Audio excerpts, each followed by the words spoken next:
स्वागत है व्यूअर्स, आप सुनिएगा, आप देख रहे हैं आपका प्रोग्राम कॉफी पर कुरुक्षेत्र। मैं हूं सौरभ शर्मा आपके साथ। थोड़ा स्टूडियो हमारा बदला हुआ है, बाकी प्रोग्राम वही है जो आप रोज देखते हैं। शाम 6 बजे हमारे साथ बात करते हैं, बिल्कुल खुल्लम खुल्ला, कुछ आपसे छुपाते नहीं, जो वो बताते हैं आपको, जो कोई और आपको बताता नहीं है। हरियाणा और जम्मू कश्मीर के नतीजे आए और सबको हैरान कर दिया, सबको चौंका दिया। बीजेपी ने ऐतिहासिक तीसरी बार सरकार बनाने में कामयाबी हासिल की है। हरियाणा में वो कारनामा किया है जो कोई पार्टी, कोई नेता आज तक हरियाणा के इतिहास में नहीं कर पाया है। जम्मू कश्मीर में भी, जम्मू में बीजेपी 29 सीटों पर सबसे ज्यादा जीत हासिल की है और इसके साथ सबसे ज्यादा वोट लेने वाली पार्टी भी पूरे जम्मू कश्मीर में बनी है। मेहमानों से आपको मिलवा देता हूं। आज के हमारे मेहमान शांतनु गुप्ता जी, शांतनु जी स्टूडियो में। शांतनु जी बहुत स्वागत आपका। रजत सेठी जी स्टूडियो के अंदर है। रजत बहुत स्वागत आपका भी। और अर्जुन सिंह कादियान, उनको आप सुन रहे हैं सुबह से इंडिया टीवी पर। अर्जुन बहुत स्वागत आपका भी। ये देखिए मेरे हाथ में यहां क्या है, ये है एक जलेबी की प्लेट। भाई दिख रही जलेबी स्टूडियो में? तो जलेबी बांटने के लिए नहीं है कि आप समझे कि हमने जलेबी बांट दी। जलेबी बांटने के लिए नहीं है, आपको कुछ समझाने के लिए, कुछ आपको बताने के लिए। देखिए 2 प्लेटें रखी हैं यहां पे, एक जलेबी से भरी हुई और एक खाली। ये जो भरी हुई प्लेट है जलेबी की, ये इस चुनाव के शुरू होने में पूरी तरीके से कांग्रेस पार्टी के पास थी। यानी ये सारी जलेबियां कांग्रेस पार्टी के प्लेट में थी। चुनाव कांग्रेस पार्टी जीतेगी, हर कोई ये कह रहा था। हरियाणा में बीजेपी को कोई चांस नहीं दे रहा था। पहलवान, नौजवान, किसान सब नाराज हैं। अग्निवीर योजना से नौजवान बहुत बुरी तरीके से मोदी जी से बिदका हुआ है। ये सारे मुद्दे वहां पर चलाने की कोशिश हुई, लेकिन मुद्दा कोई चला नहीं।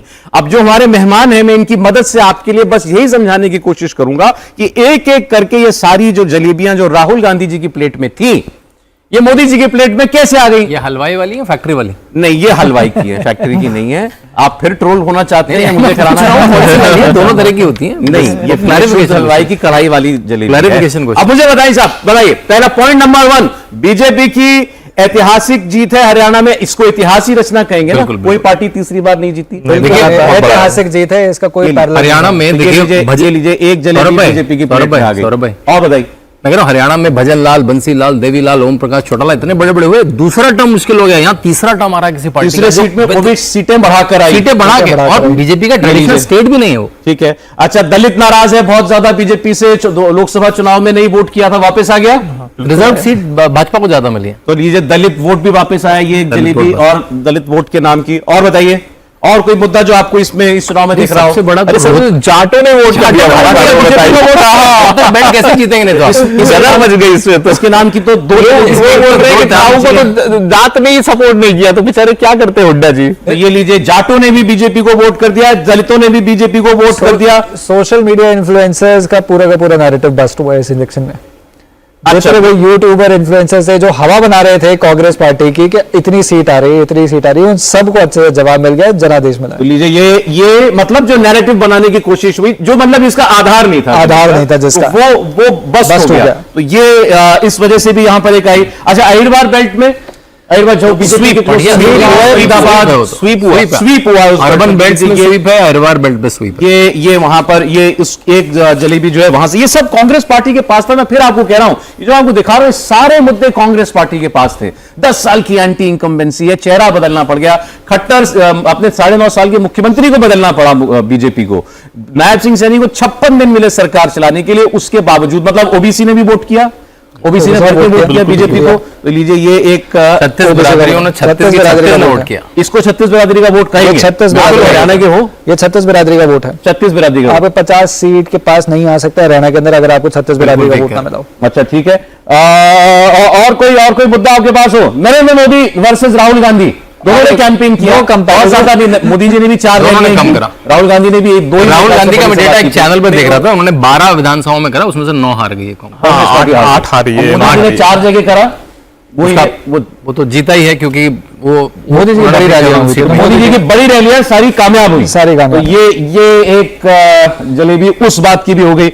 और कोई मुद्दा आपको लग रहा है? ब्राह्मण नाराज है, ये भी बहुत खिला है। ब्राह्मण नाराज है, किसी ब्राह्मण सभा से ये भी कहलवाया गया कि वोट ये कहा गया योगी आदित्यनाथ आए कि तो योगी आदित्यनाथ भी ब्राह्मण विरोधी है, तो वो सब भी योगी आदित्यनाथ की रैली करवाई गई, सफेदों के अंदर रैली हुई थी वहां पे। गौतम ने रणदीप सुरजेवाला ने कहा था ब्राह्मणों को मार के योगी आदित्यनाथ बड़े बने हैं। सब देख लीजिए, हरियाणा की रैली में योगी हल्के से लगभग लगता है वो हल्के के अंदर योगी आदित्यनाथ आए थे। ब्राह्मणों के वोट की जलेबी, ये भी तो ओबीसी, ब्राह्मण, दलित ये सब जाट, ये सब वापस आए बीजेपी के पास। थोड़ी तो रहने दीजिए उनकी प्लेट में। मैं कोई अपने मर्जी से थोड़ी निकाल रहा हूं, आप लोग मुझे बता रहे हो, उसके हिसाब से बता रहा हूं। थोड़ी सीटें आई भी हैं कांग्रेस सही की बात थोड़ी। है, थोड़ा तो रहने प्लेट दीजिए। मैंने खाली नहीं की है अभी, और इसमें कश्मीर की जलेबियां भी हैं भी। अच्छा, कश्मीर की। इसमें कश्मीर की भी है। आपकी हरियाणा के पॉइंट्स पूरे हो गए तो फिर मैं कश्मीर की बात करूंगा। सैनी साहब के नाम की जलेबी बनती है कि नहीं बनती? नहीं, वो तो सैनी साहब की बनती है। सैनी साहब के नाम की बनती है, बिल्कुल बनती है। जो भी हो, मतलब फेस तो वही थे इस बार। उन्होंने चुनाव लड़ाया, उन्होंने रैली की है, उन्होंने प्रोग्राम्स किए, उन्होंने, वो नायब सैनी जी की टीम के ही कुछ लोग थे जो बस ये बोल रहे थे कि पूर्ण बहुमत से सरकार बन रही है। आप स्टेट वाइड किसी भी नायब सिंह सैनी जी के नाम की जलेबी सेंटर में, बिल्कुल बीच में, ठीक, ये उनके नाम की जलेबी हो गई। बताइए साहब, मेरे पास जो कुछ इलाकों की रिपोर्ट है वो भी मैं आपको बताता हूं। करनाल, मनोहर लाल खट्टर का इलाका, 9 में से 9 सीट खट्टर जी के नाम की भी एक जलेबी। इसके अलावा सिरसा, आप किसका इलाका कहते हैं? सिरसा चौटालाओं का गढ़ रहा है फॉर द लॉन्गेस्ट टाइम। तो ये अगर वहां 6 सीट बीजेपी जीत रही है, कांग्रेस 2, आप एडवांटेज पे हो, बीजेपी एडवांटेज पे है वहां पे। इसका ये भी मतलब हुआ कि जो जेजेपी का चौटाला के इलाके में वोट लोग बोल रहे थे कि कांग्रेस उठा के लेकर गई, तो वो भाजपा के पास हमारे आया। पास आया है। तो ये भी गुड़गांव की बात हमने कर ली। 1% वोट भी नहीं है। भिवानी महेंद्रगढ़ किसका इलाका है? भिवानी महेंद्रगढ़ के अंदर भी बीजेपी ने बहुत बढ़िया फाइट बैक किया। हमने जीता है भिवानी महेंद्रगढ़ इलाका पूरा। श्रुति चौधरी वहां से लड़ी हैं, हमारा धर्मवीर सिंह जी कंसिस्टेंटली जीत रहे हैं। श्रुति जीती है, श्रुति जीत गई। तो ये भिवानी महेंद्रगढ़ के इलाके की। और फरीदाबाद में बीजेपी 7 है, कांग्रेस 2 है। फरीदाबाद बेल्ट, फरीदाबाद के नाम एंटिसिपेट कर रहे थे कि भाजपा जीतेगी। अच्छा तो लीजिए, ये फरीदाबाद की होगी। एक जलेबी आप कुमारी शैलजा जी के नाम के अलग उनकी खास जरूरी है वो जलेबी। क्यों खाने के चक्कर में उन्होंने सब जो है रहता अच्छा, शैलजा जी की वजह से बीजेपी को वोट पड़ा क्या? बिल्कुल बड़ा। हाँ, निश्चित रूप से। ये सब देखिए क्या होता है ना, अब सटल चीजें हैं, छोटी छोटी चीजें। अगर यूनाइटेड स्टैंड नहीं है तो कहीं ना कहीं सपोर्टर्स को भी तो इंडिकेशन जाता ही है ना कि देखिए यूनाइटेड हाउस नहीं है। देखिए वो ये बता रही है मैं इस सीट से लड़ना चाहती हूँ, मुझे सीट से लड़ाया नहीं जा रहा। वो बार बार कह रहे हैं कि हुड्डा जी की रैली में ऐसा हो रहा है। वो मेरी बात नहीं होती लोगों से, वो कहती मेरी जो चुनाव के प्रभारी हैं कांग्रेस से, उनसे 2 महीने से बात नहीं हुई। और अलग से बैठी ये शैलजा जी के नाम की जलेबी। फिर बता दूं व्यूअर्स, हम जो कर रहे हो क्या है, ये सारी जलेबियां कांग्रेस पार्टी के पास थी, कांग्रेस पार्टी ही बांटती, और सब कह रहे थे कांग्रेस पार्टी को ही मौका मिलेगा मिठाई बांटने का। तो ये कैसे शिफ्ट हुई है बीजेपी के पास, उसका हम लोग एनालिसिस कर रहे हैं। मेजर जो जलेबी है वो तो राहुल गांधी ने कर दी ना। सारा का सारा खेल जो घुमाया है वो राहुल गांधी जी आए हरियाणा के अंदर, उन्होंने रैलीज की, उन्होंने अपने भाषण दिए। वो अमेरिका में बैठ के भाषण दे रहे थे कि कैसे इस देश को चलना चाहिए, कैसे जिस देश के अंदर काम होना चाहिए। अच्छा, अमेरिका में राहुल गांधी ने कहा, ठीक, इन्होंने याद दिलाया कि अमेरिका में अपने दौरे के बाद वो सीधे प्रचार में आए थे, और वहां जो उनके मुंह से एक बार निकल गया कि हम देखेंगे भारत में जब सही वक्त होगा तो आरक्षण के पर हम विचार करेंगे, आरक्षण खत्म करने पर। बीजेपी ने इसको खूब घुमाया। आप कह सकते हैं कि जैसे को तैसा कर दिया, मतलब रोल रिवर्सल। जो काम राहुल गांधी ने बीजेपी के साथ लोकसभा इलेक्शन में किया था कि ये संविधान आरक्षण खत्म कर देंगे, बीजेपी ने वापस उनको लौटा दिया वैसे का वैसा ही। और साथ में आप कुमारी शैलजा को दरकिनार कर रहे हैं, आप रिजर्वेशन को खत्म कर रहे हैं और एक दलित महिला को दरकिनार कर रहे हैं, तो दोनों मैचअप हो गए। अब कांग्रेस, अब हरियाणा का तो थोड़ा सा सेंटिमेंट भी राष्ट्रवाद वाला, नेशनलिस्टिक सेंटिमेंट है। कांग्रेस से 3 मुद्दे बना। पहलवान उन्होंने बोला तो पहलवान वाला बेस्ट हो गया कि स्पोर्टिंग इकोसिस्टम के अंदर स्पोर्ट्स को डेवलप करने के लिए भारतीय जनता पार्टी ने हरियाणा के अंदर बहुत काम किया है। इनफैक्ट काम हुआ है कि किसी भी स्टेट में अगर स्पोर्ट्स की पॉलिसी बनाई जाती है तो हरियाणा उसका ब्लूप्रिंट। पहलवान खिलाड़ी नाराज है, ये बात बिल्कुल गलत है। ये बिल्कुल गलत है। देखिए आप कह रहे हैं कि नरेंद्र मोदी वहां जाके ओलंपिक आपका मेडल हरवा देते, तो यहाँ पे उसको फोगाट को हरवा देते, वो ज्यादा आसान था मोदी जी के लिए अगर करवाना होता तो। अच्छा, और अग्निवीर मतलब नौजवान वोट नहीं करता है। अग्निवीर वाला एक जनरल ही मतलब प्रोपेगेंडा सा चला दिया था। Agniveer is not an issue on ground. ये पहले भी ये बात उठी थी, उसके बाद भी ये बात किसान अग्निवीर के नाम की रख दूं, जवानों के नाम पर अगर हरियाणा के अंदर वोट पड़ेगा तो वो भाजपा को पड़ेगा, वो कांग्रेस पार्टी को नहीं पड़ने वाला। तो ये नौजवानों का वोट जो है कांग्रेस को नहीं मिला, कांग्रेस की थाली से निकल के आ गया बीजेपी की थाली में, वो वोट भी आ गया। किसान लेकर आने, आप किसान भी लेकर आइए। देखिए एमएसपी 24 की 24 फसलों पर एमएसपी देना। 2-4 रहने दो इसमें अर्जुन, 2-4 रहने दो इसमें। रिजल्ट हो गया ना, हमने मैंडेट देख लिया, तो ये मेजॉरिटी बन गई। किसानों के नाम का कह रहे हो, किसानों हर जगह वोट पड़ा है, हर जगह का। ये वोट गांव के वोट के बिना तो नहीं आ सकती है, नहीं आ सकता, इतना मैंडेट पॉसिबल ही नहीं है। No Haryanvi left behind, no Haryanvi left behind. कोई ऐसा हरियाणवी, कोई ऐसा ब्लॉक नहीं था हरियाणा के अंदर। लीजिए, ये किसानों के नाम का आ गया। महिलाओं के नाम का, महिलाओं ने वोट के बेटी बचाओ बेटी पढ़ाओ इतना बड़ा मुद्दा रहा है, वो पूरे देश के अंदर अगर मुद्दा बना वो हरियाणा से शुरू हुआ था, और इसका आपको रिजल्ट दिखता है। आपको सेक्स रेशो के अंदर, चाइल्ड सेक्स रेशो के अंदर आपको मिलता है, एसआरबी के अंदर आपको इंप्रूवमेंट मिलता है, महिला थाने बने हैं हरियाणा के अंदर। तो इससे पहले आप इमेजिन नहीं कर पाते ऐसी सिचुएशन थी। चलिए आप 2-4 बात कश्मीर की भी कर लीजिए, इसमें वैसे ही 5-6 पीसी रह गए हैं। 6 सीटें आई है कांग्रेस, हाँ? 6 सीटें आई है कांग्रेस। कांग्रेस का स्ट्राइक रेट बहुत खराब रहा। वो कहना कश्मीर चाह रहे हैं के कि अंदर। कांग्रेस का तो मुद्दा था ही नहीं है, थाली पूरी की पूरी थी ही हरियाणा की। ऐसा ही लग रहा है इसको देख करके। लेकिन आप ये देखिए कि हवा कैसी बनाई? जम्मू कश्मीर के अंदर सबसे ज्यादा वोट बीजेपी को पड़ा। बिल्कुल। नेशनल कॉन्फ्रेंस की सीटें वहां आपको 50 दिख रही हैं, बीजेपी की 30 से कम दिख रही हैं। वोट सबसे ज्यादा बीजेपी को पड़ा है। देखिए, एक महीना पहले तक जम्मू में जो स्थिति थी बीजेपी की, 12 से 15 सीट का असेसमेंट्स आ रहे थे, बहुत सारे असेसमेंट्स जो हुए, लेकिन बीजेपी ने आखिरी एक महीने में जो जीतोड़ मेहनत करी जम्मू के अंदर, और जम्मू भी पूरा हिंदू डोमिनेट जम्मू है ऐसा नहीं, उसमें मुस्लिम डोमिनेट 16 सीटें थी। 16 सीटों में यह था कि अगर 16 की 16 पे अगर वर्चस्व रहेगा कांग्रेस और एनसी का, तो बीजेपी के लिए मुश्किल होगा। लेकिन बीजेपी ने बारीकी से असेसमेंट किया और उन मुस्लिम डोमिनेटेड सीट्स में भी वहां से सीट जिता के लाए। किश्तवाड़ वगैरह देखिए, वहां से लोग जीते हैं। काफी अच्छी प्लानिंग की बीजेपी ने, अगेंस्ट ऑल ऑड्स करी। जो नैरेटिव पिछले 3-4 महीने से चल रहा था, वो देखिए कम्युनिकेशन भी थोड़ी सी तो ढीली पड़ गई थी बीजेपी की, कॉन्फिडेंस ढीला हो गया था। और बीजेपी के जो समर्थक हैं वो थोड़े से इमोशनल समर्थक होते हैं, वो लोग उठते भी हैं तो फिर बिल्कुल जोश से, और फिर जब ढलान में आते हैं तो फिर बहुत लोगों ने जोश कम कहा था मिलता है। रजत 2000 लोकसभा चुनाव के नतीजों के बाद कि बीजेपी का अपना काडर बहुत नाराज था। उत्तर प्रदेश की बात वो कर रहे थे, मतलब वो एक तरीके से लापरवाह हो गया था, या शायद उसको ये लगा कि मुझे शेयर नहीं मिलता मेरी सरकार होने के बावजूद पार में। देखिए, इन सब बातों से भी ज्यादा एक बात ये रहती है, वो लौट आया, मतलब कहने का ये। मतलब जोश के साथ लौटा और एक प्रतिशोध की भावना के साथ लौटा कि नहीं, हमको अगर मेरे नेताओं के पे ऊपर हम लोग नहीं खरे उतर पा रहे हैं, या नेताओं की जो उम्मीदें हैं हमसे, हम उस पर अगर खरे नहीं उतर रहे हैं, तो हमको मेहनत करने की जरूरत है। इसलिए आरएसएस भी सक्रिय हुआ। आरएसएस मेजर आरएसएस सक्रिय हुआ। ये तो एक मेजर पॉइंट है। आरएसएस ने हरियाणा में और जम्मू में जिस सक्रियता से काम किया, उन्होंने भी कोर्स करेक्शन किया मेजर लेवल पे।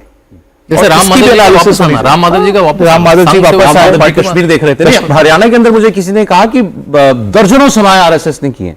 इतनी समन्वय बैठक हुई है क्योंकि सबको मालूम था, क्योंकि नैरेटिव 1-1.5 महीने से चल रहा था कि बीजेपी हार रही है।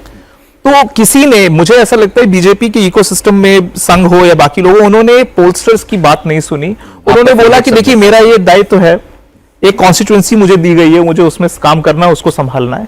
वहां पर बीजेपी ने टुवर्ड्स द वेरी एंड, ऐसा कैसे, ये अच्छा आपने याद दिला दिया। अब ये बात करनी ही पड़ेगी। देखिए क्या हो गया है कि लोग सर्वे करने वाले सब लोग क्यों नहीं वोट पढ़ पा रहे भाई। कल हमारे प्रोग्राम में ये कहा गया कि सीट बढ़ा दीजिए कांग्रेस की, नहीं, वो काफी डंके की चोट पर बोल के गए। देखिए, मेरा इसमें थोड़ा सा एनालिसिस है क्योंकि मैं कैंपेन्स करता हूं ग्राउंड पे। मेरी समझ से प्रॉब्लम 2-3 स्तर पे है। एक तो सर्वे का काम स्टैटिस्टिशियंस का काम होता है। हमारे देश में जो स्टैटिस्टिशियंस हैं वो ये काम में लगे ही नहीं हुए हैं। आप पोस्टर्स को छोड़िए, जो सर्वे ग्राउंड पे कर रहे हैं, जिस तरह से रैंडम सैंपल्स बनाते हैं, वो भी गलत। उनको पता ही नहीं रैंडमाइजेशन क्या होता है। एक होता है डेटा जब आ जाती है, अगर आपको ये नहीं मालूम कि आपके जिले में जहां आप डेटा ले रहे हो उसमें कास्ट के समीकरण क्या है, कितने लोग दलित हैं, एग्जैक्ट नंबर बताना होता है। सेंसस हुआ नहीं कास्ट का। आज ये सर्वे वाले गलत साबित हुए हैं, ठीक बात है। इनके पास लेकिन ये 30-30 साल से सर्वे कर रहे हैं भाई। नहीं, ऐसा नहीं है, वो हर बार गलत होते हैं। सिस्टमिक समस्या है इसमें। सबसे बड़ी समस्या क्या आई, 400 इंडिपेंडेंट कैंडिडेट्स थे हरियाणा में। आपको हिसाब ही नहीं लगा कि वो 400 ने एक कैंडिडेट 1000, 500 वोट खा रहा है।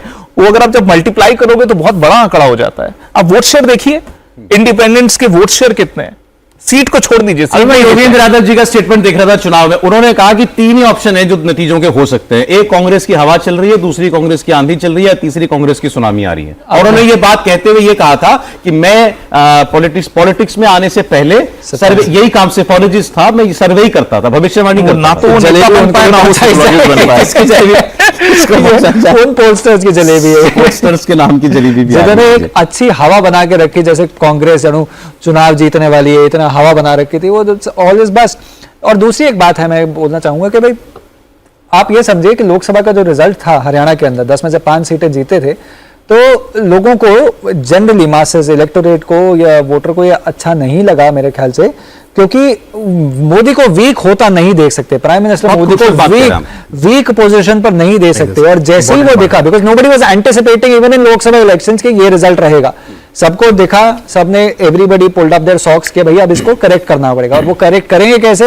वो करेक्ट होगा ये बार बार समन्वय वाली बैठकों से, बार बार होगा संघ को इन्वॉल्व करके, बार बार होगा संगठन को अच्छे से, हर किसी को जो रोल असाइंड है वो अपना काम पूरे अच्छे से करेंगे, और उसी का नतीजा है जो हम यहाँ पे सीट्स देख रहे हैं। 240 आने के बाद जो कुछ कहा गया नरेंद्र मोदी के लिए, राहुल गांधी ने जो कुछ कहा, कॉन्फिडेंस खत्म हो गया है उनका, 56 इंच की छाती अब दिखाई नहीं देती है, मुंह लटका के चलते हैं, आंख नहीं मिलाते हैं।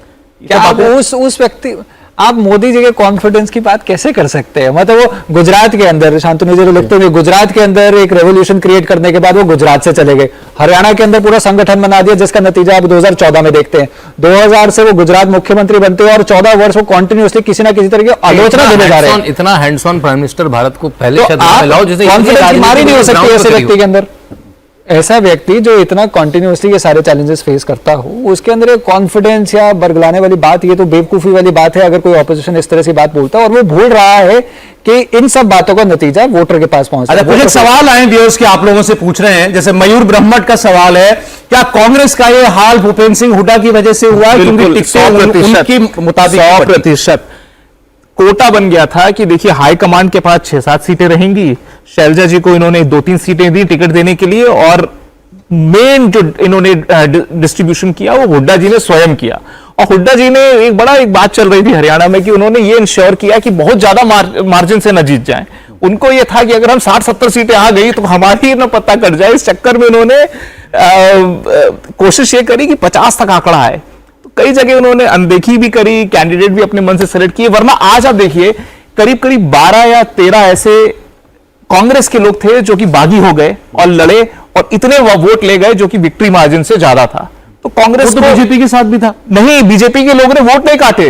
देखिए यहां पे ना यही हैंड्स ऑन अप्रोच की बात है। प्रधानमंत्री जब हिमाचल में कोई अगर बागी होता है तो उसको प्रधानमंत्री फोन करते हैं कि तुम संभल जाओ, हम तुम्हारी ध्यान रखेंगे। यहां पे कांग्रेस के बागी हो रहे हैं, उनको जाने दिया। तो इसका मतलब टिकट डिस्ट्रीब्यूशन गलत था कि आपको अंदाजा ही नहीं था कि सामने वाला इतना वोट काट सकता है। ओवर कॉन्फिडेंस था 100%। आम आदमी पार्टी से ना अलायंस करना, ये 2% आएगा वोट आम आदमी पार्टी की। मैं इतना वेटेज आम आदमी पार्टी को 1.79 हम इतना वेटेज नहीं दूंगा। तो उसी खाते जेजेपी इज लेस देन 1%, आम आदमी party and INLD is below 2%। देखिए ये भी फिनोमेना हो रहा है कि जैसे तेलंगाना में भी देखा कि जो छोटी रीजनल पार्टियां हैं वो हाशिए पे आ रही हैं और is becoming Congress versus BJP in many states. तो ये भी एक देखने की बात है।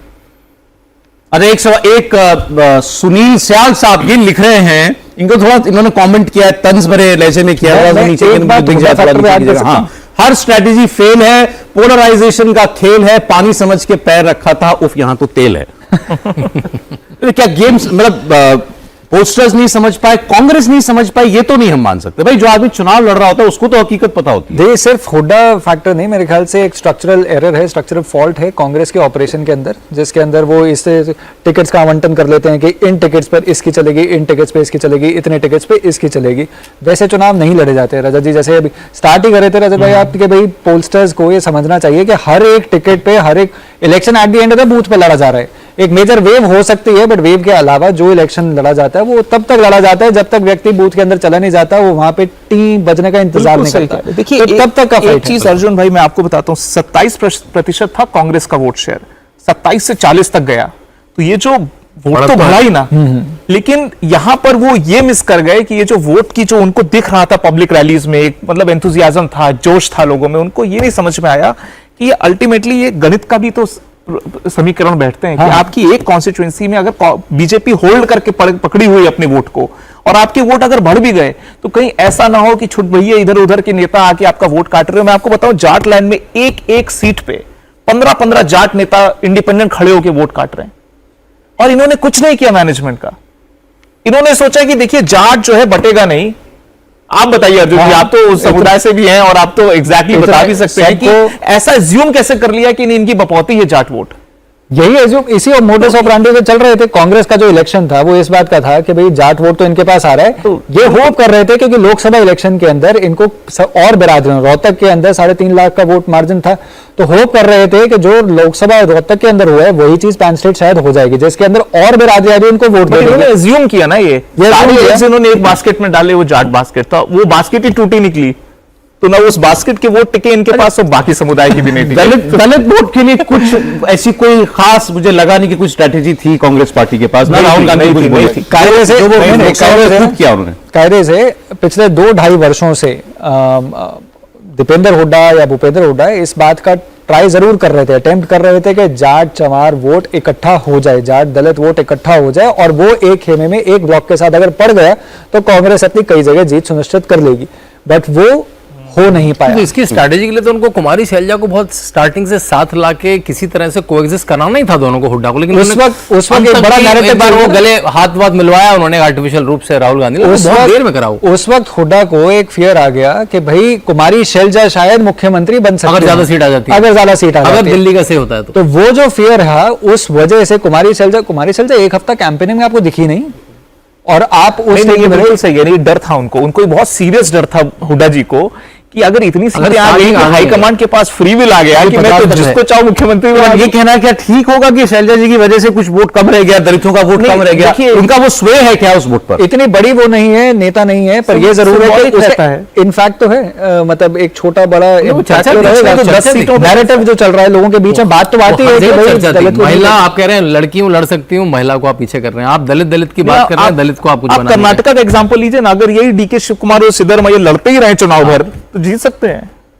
यूनिटी तो पूरे आपको बेस की चाहिए ना, और आप समझ लीजिए कि जाट का जितना वोट है वो उतना ही, दलित का भी उतना ही वोट प्रतिशत है, ऑलमोस्ट वही है। तो अगर आप सर्वोच्च सबसे बड़े नेता जो हैं आपके दलित समाज से जो आते हैं, आप उनको इतनी अनदेखी करेंगे तो सिग्नल, अगर दलित वोट कांग्रेस ने कुछ मैनेज कर लिया होता तो बिल्कुल ये तो स्थिति बिल्कुल पलट जाती, इसमें कोई शक नहीं है। वो इस बार चुनाव में हुआ नहीं, वो कांग्रेस बीजेपी के नेता वही कह रहे हैं ना, काट के आंधी थी, एक बार चढ़ गई लोकसभा के चुनाव में, वो दोबारा नहीं हो सकता। और दूसरा ओवर कॉन्फिडेंस भी था, क्योंकि वो ये फॉर ग्रांटेड ले गए ना, चाहे दलित वोट को ले गए, चाहे महिला या विमेन वोट को ले गए, वो सेंटिमेंट को फॉर ग्रांटेड ले गए इस होप के अंदर कि बहुत बड़ी वेव बनी हुई है। क्योंकि ये वेव ऐसा नहीं है कि भाई सिर्फ कांग्रेस एंटिसिपेट कर रही थी, कितने सारे पोलस्टर्स की जो हम बात कर रहे हैं वो ये सोच रहे थे कि 60+ आएगा, 70 पर ले गए अपना। जिस दिन विनेश आई थी और उसको रिसीव करने दीपेंद्र जी गए थे और उन्होंने सोचा कि यहां से तो मैं पूरा माहौल चेंज कर लूंगा, एकदम बिल्कुल वेव इलेक्शन हो जाएगा, ये स्थिति आ गई कि विनेश जी कम से कम आधे राउंड्स तक तो वो खुद ही ट्रेल कर रही हैं। माहौल टीवी पे था भी जबरदस्त उनका उस वक्त, अब आप लोगों ने भी कवर किया कि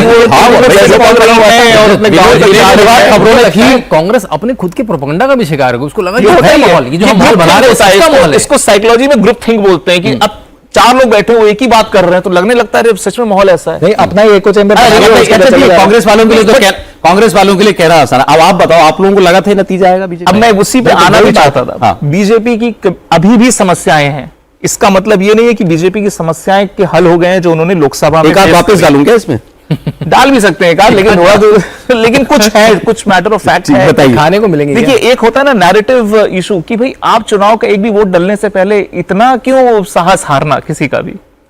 यही 2-3 स्टेट्स में हो चुका है। छत्तीसगढ़ में भी जब एंट्री हुई थी कहीं से लगता ही नहीं था भूपेश बघेल हार सकते हैं। कर्नाटका में भी हुआ, पहला वोट नहीं गिरा, अरे ये पेसीएम सरकार है, ये तो सीएम 40% से सीएम है वगैरह वगैरह करके माहौल बना दिया, जिसके यथार्थ में अगर आप देखिए दोनों पार्टीज का, बीजेपी का और कांग्रेस का neck and neck vote share था कर्नाटका में।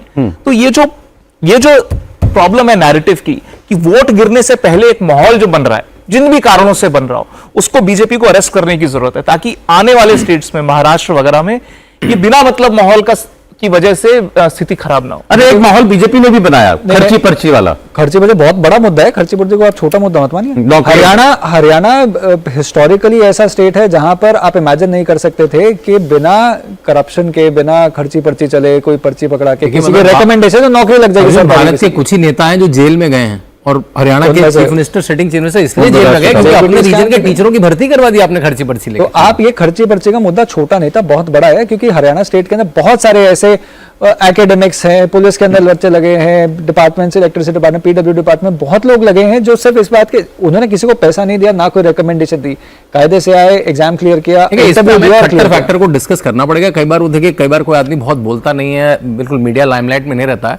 मैं जिस भी गवर्नेंस की कॉन्फ्रेंस में जाता हूँ उसमें खट्टर जी की किसी चीज पे बात हो रही होती है कि उन्होंने सीएम फेलोशिप स्टार्ट करी, हर जिले में फेलोज रखे और देखा कि ड्राइविंग लाइसेंस कैसे आसानी से बनेंगे, कैसे प्रॉपर्टी के टाइटल क्लीन होंगे। अब ये बात क्या होता है, क्योंकि ये बड़ी इंटरेस्टिंग सी बातें नहीं होती हैं, ये किसी टीवी डिबेट में नहीं आ पाती हैं, कैसे स्कूलों में लर्निंग लेवल्स पे काम होगा, ये सब बातें सुनने में अच्छी नहीं लगती, लेकिन लोगों को हाइंडसाइट में बीजेपी सोच रही हो कि जरूरत नहीं थी हमें खट्टर जी को रिप्लेस करने की। अब हो सकता है हो सकता है। नहीं, आई थिंक ये सारा का सारा इस वजह से हुआ है क्योंकि लीडरशिप या प्राइम मिनिस्टर नरेंद्र मोदी ने डिसाइड किया था कि भाई this is how the playbook is going to be, और वही चीज अनफोल्ड हुई है। अगर आप ये सोचें कि भाई मनोहर, क्योंकि देयर आर मेनी पोलस्टर्स या मेनी स्ट्रैटेजिस्ट जो ये बोल रहे थे कि शायद 1.5 साल पहले हटा देना चाहिए था खट्टर साहब को, तो ऐसा नहीं है। कैसे मदद हुई आपको लगता है सैनी साहब को ला करके? एंटी इनकम्बेंसी आपने एक मेजर चेंज कर दी ना। आपने वो सारे फैक्टर्स जो 9.5 साल के अंदर जिस भी खेमे के अंदर किसी भी तरह की कोई एक रंजिश थी मुख्यमंत्री मनोहर लाल खट्टर से, आपने सबको एकदम साइडलाइन कर दिया ऑल ऑफ अ सडन, और आप ऐसे व्यक्ति को मुख्यमंत्री बना दिया जो एकदम संगठन से उठे हुए हैं, जो ओबीसी से आते हैं, जो सैनी समाज से आते हैं। इस स्टेट के अंदर आप इमेजिन ही नहीं कर सकते थे भाई जाट नॉन जाट की पॉलिटिक्स चलती है। तो अगर आप बिश्नोई समाज के भी बोलते हैं, भजन लाल जी भी जाट अपने आप को रिलेट करा करते थे। अगर आप उसके बाद देखते हैं हुड्डा साहब रहे हैं, चौटाला रहे हैं, या फिर अभी रिसेंटली मनोहर लाल जी रहे हैं, तो आप इस स्टेट के अंदर कभी भी नॉन जनरल कास्ट के व्यक्ति को इमेजिन नहीं कर सकते। और बीजेपी ने ये इंश्योर करके दे दिया। बीच में बार बार जब ये मुद्दा उठाने की कोशिश की थी कुमारी शैलजा का नाम इस वजह से कांग्रेस उठा सकती थी कि वुमन है, and then she would perhaps be the first Dalit chief minister of the state. अगर अभी उसकी नौबत नहीं है, अभी वो देर। अरे मयूर प्रजापति साहब लिख रहे हैं कि ऐसा लगता है तनवीर अशोक तंवर जी वो पनौती साबित हुए कांग्रेस पार्टी के लिए। जैसे ही ज्वाइन किया जीतने वाली कांग्रेस हार गई। उनका मौसम वैज्ञानिक बनने का तो अभी टाइम नहीं आया, इतना तो मेच्योरिटी नहीं है, मेच्योरिटी पासवान जी टाइप की नहीं है। उन्होंने भारतीय जनता पार्टी द्वारा बनाए 152D का बहुत अच्छा उपयोग किया। वो सफेदों के अंदर रैली करते हैं जिसके अंदर भाजपा कैंडिडेट के लिए वोट मांगते हैं, उसके बाद हाईवे पकड़ते हैं और महेंद्रगढ़ जाके वो पार्टी ज्वाइन कर लेते हैं, कांग्रेस पार्टी। अरे अलकेश जी लिख रहा है न्यू स्टाइल ऑफ ट्रोलिंग। ये ट्रोल के लिए नहीं है। फिर आपको बताऊं, आपको गलत लग रहा है, हम किसी को ट्रोल नहीं कर रहे हैं। जलेबी इसका एक बहुत प्रतीक बन गया है इस चुनाव का। देखिए, और ट्रोल होंगे भी तो बनता है। उन्होंने ट्रोल किया 2024 के चुनाव हम सिर्फ ये बता रहे हैं जो चुनाव कांग्रेस पार्टी जीत रही थी या जीत सकती थी, इसीलिए ये सारी प्लेटें, ये जलेबियां कांग्रेस की प्लेट है जो अभी खाली हो गई। ये बीजेपी की थी जो खाली थी। ये कैसे जलेबी उसमें चली गई, ये है सवाल कांग्रेस के लिए सोचने का। और इसमें भी 2-3 बची हुई है, ये कश्मीर के नाम की है। कश्मीर में सरकार बन रही है अलायंस की। अगर आप ओवरऑल देखें, जो आपने बात बोली ना बिल्कुल सही है। ये कांग्रेस हारी है, वो अपनी गलतियों की वजह से हारी। बीजेपी जीती हो, उसके पास बिल्डिंग ब्लॉक्स नहीं थे, उसके पास सिर्फ एक ही बिल्डिंग ब्लॉक था, वो मेहनत थी। वो मेहनत कर ली उन्होंने कोई लार्जर स्कीम नहीं देखी, किधर जा रहा है वोट शेयर, ये वो इस सब चीजें। अच्छा, प्रोग्राम के एंड में मैं आप तीनों से जानना चाहता हूं इसका नेशनल पॉलिटिक्स पर, राष्ट्रीय राजनीति के अंदर अब क्या हेडलाइन बनने वाली है आने वाले वक्त में, इसका असर क्या होने वाला है। अभी महाराष्ट्र जैसा बड़ा चुनाव बाकी है, झारखंड का चुनाव बाकी है, और ये नतीजे दिल्ली का चुनाव, लोकसभा चुनाव के बाद पहले इलेक्शन के नतीजे हैं, ये सोचते हुए बताइए रजत। देखिए, मोदी इज बैक।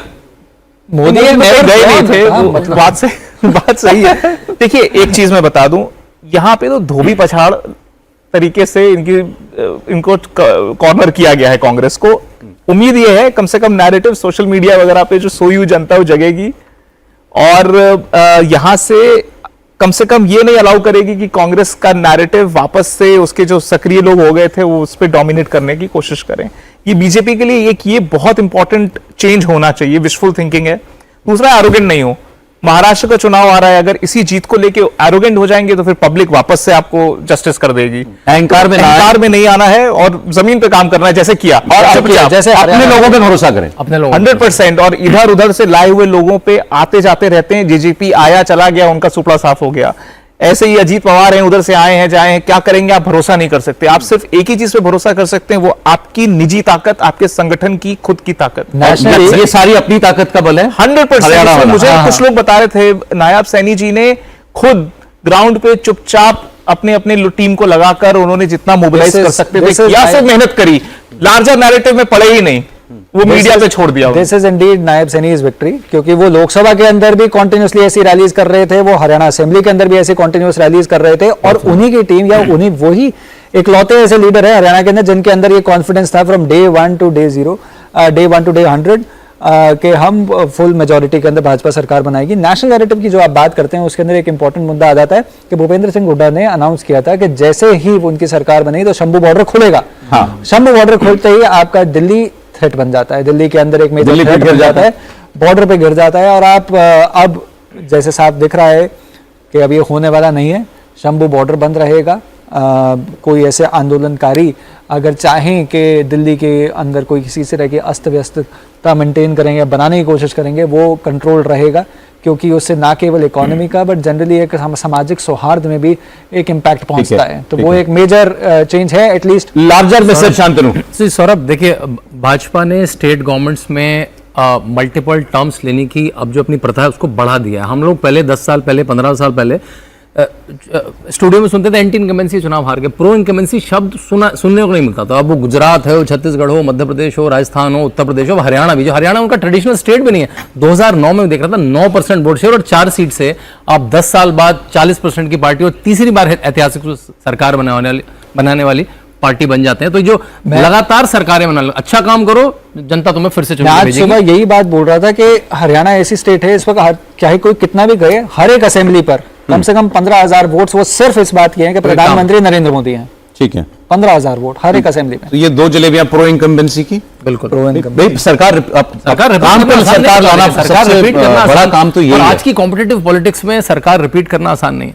चले तो ये फिर एक ये मिलेंगे खाने को नहीं, एक ये फिर मुझे लगता है आप उन्हीं के लिए छोड़ दें फिर हम लोग खाने उमर अब्दुल्ला साहब के लिए।